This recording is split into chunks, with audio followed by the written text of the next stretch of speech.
Friday afternoon, I cracked open book 3 of Cradle called Blackflame. Just, to read a few pages and see how it starts, because as I said in my review for Soulsmith, I was not planning to read the next book this month. And yeah, I finished it Sunday afternoon. So I may have a Cradle problem. Alright, geeks and ghouls, let's talk about Blackflame, book 3 of the Cradle series by Will Wight. And of course, there will obviously be some spoilers for the first 2 books, but before I go into a synopsis and the book itself, let me tell you what I do like about this book and about this series up to this point. I guess that's as I get further into the series, I'll do a why you should read a video about it, but yeah, you should read this one, and I'll tell you about it as far as the first 3 books go, or the first book set. And yeah, I'm about to dive into book 4, and it's rare for me to read 2 books from the same series one after another. So that should tell you something. I'm really excited about these books, alright? And maybe I'll change my TBR to, get my Cradle fix. I'm sorry for that. What I do like about the series, though, I like how simple the premise is. We have this underpowered boy, Lyndon, who was born weak into a society of martial artists, of sacred arts, of people working on Madra manipulation. And he, because of his weakness, he was never trained, because only the strong have the opportunity to learn more, and everybody places their bet on their strongest members.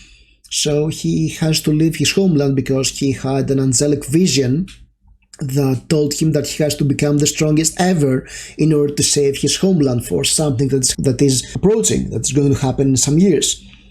So he's thrown to an unknown world where everybody is exponentially stronger than he is. So we have the ultimate underdog story, and Lyndon is an underdog not because of his fault. He was born this way.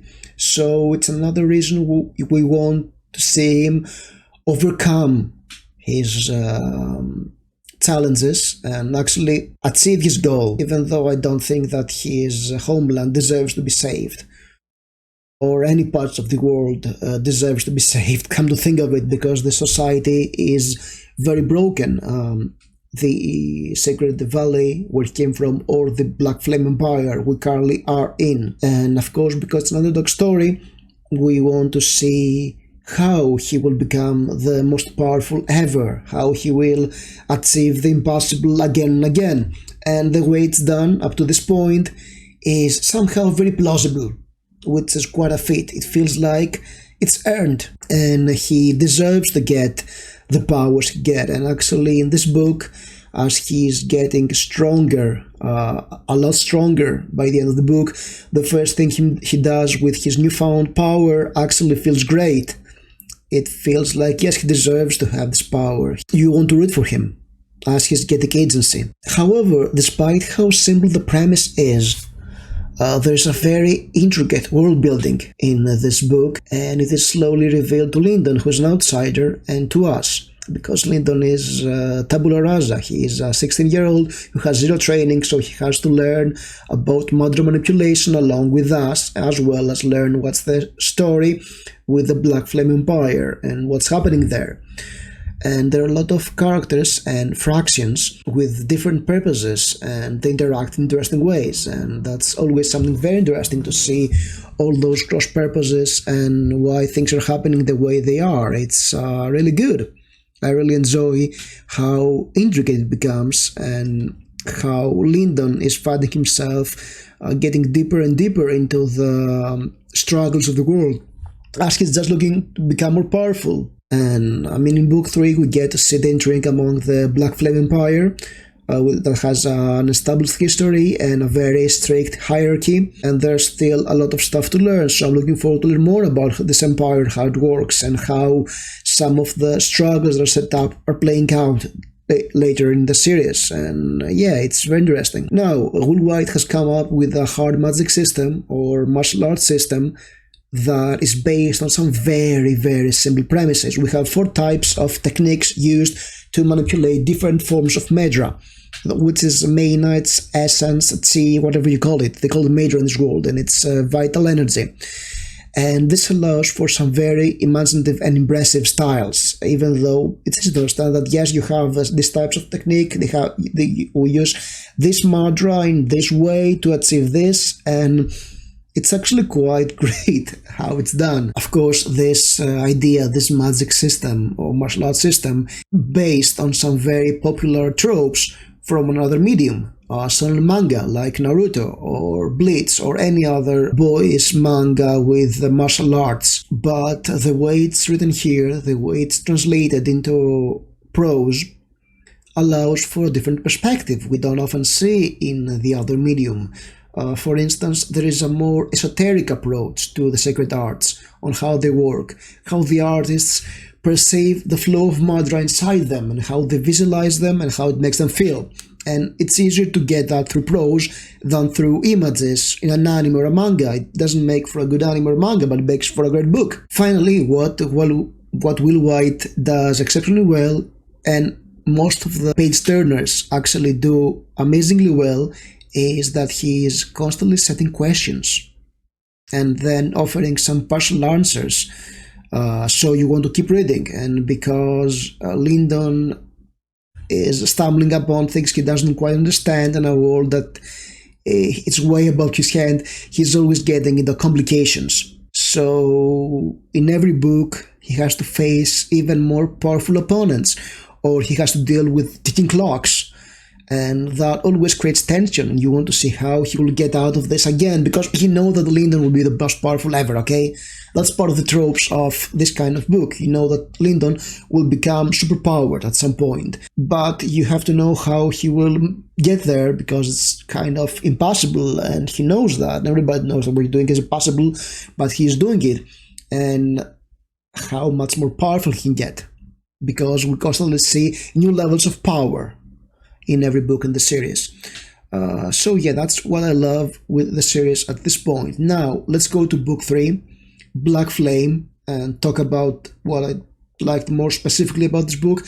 I'll try to stay light on the spoilers, but I guess that you have read the books up to this point, because yeah, it's book 3. I had reviews for book 1 and book 2, and why you should read them. And as we saw in Soulsmith, book 2, Lyndon and Yaren found a new teacher, Aidan Aurelius, who is the patriarch of one of the lesser clans of the Blackflame Empire, and they are the janitors of this world. They are the ones responsible for cleaning of the cities of the Empire. And Lyndon has 1 year to face Jailong, one of the opponents he had in book 2, in a duel. So he has to undergo some very hardcore training by Ethan, who is an underlord, so very powerful within the Blackflame Empire. A new level of power we have yet to see. And meanwhile, Jailong is out to take revenge on his father, the patriarch of the Jai clan. But the Jai clan itself are out attacking the Aurelius clan, Ethan's clan. So we have this triangle of sorts that everybody's against everybody else. They work at cross purposes. So we've got a bit of a mess in our hands, which makes things complicated, and reading this book much more enjoyable, because you never know what's happening. And Ethan is quite a fascinating character. He is an enigma. He's sort of like the aloof trickster sensei, who is very wise in the way of martial arts, but is just enigmatic and puts his students into some very impossible situations to make them stronger. And yeah, he could either be a friend or a villain, the way he is acting. I mean, he's got this trickster personality and his extreme methods that may in fact hide that he is the true villain in the story, and it's hinted that way, because yes, he's an enigma, but same as with Yaren's belt, we start to get some answers about what about their nature, about who Ethan is, what his sacred art style is, and what's his power level. And there is something else that's very important, and it ties to the Judge's side plot, which I'm not quite understanding up to this point. I have to keep reading to understand what's happening with the Judges. The Judges are the celestial beings, one of which showed Lyndon his destiny.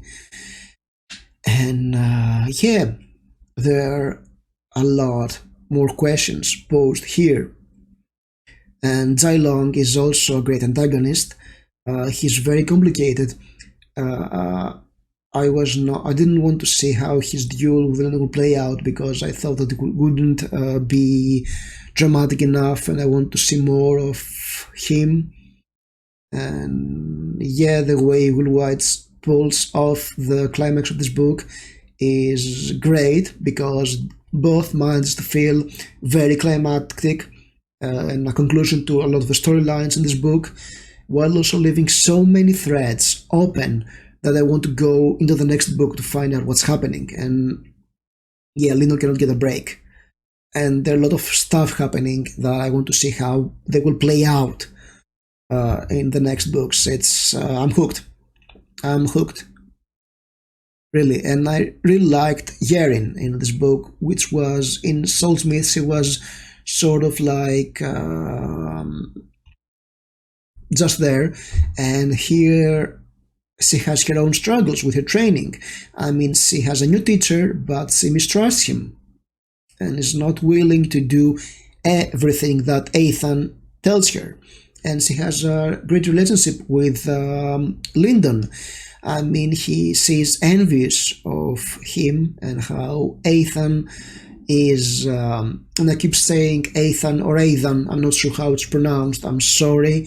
Leave a comment if it's like the or thought, the TH in his name, or something different like Aidan. I'm not sure. Yes, he's envious of how Aidan is looking after Lyndon. And there also seems to be like a slow burn romance with Lyndon. And I think there's another potential love interest introduced later in this book, so I'm not quite sure. I guess we'll get to a love triangle of sorts later on, but I cannot quite say yet. But yes, most of the characters in this book are getting to be very interesting, because they all have their own quirks, their own obsessions, and their own purposes, and this is what is driving them one against the other, or working with the other. So that's very interesting, and the way some of the things are resolved make the relationships between certain characters much more complicated, and I want to see what's happening there. It's very character-focused and character-driven, not plot-driven series. And of course, the new sacred arts introduced feel very cool.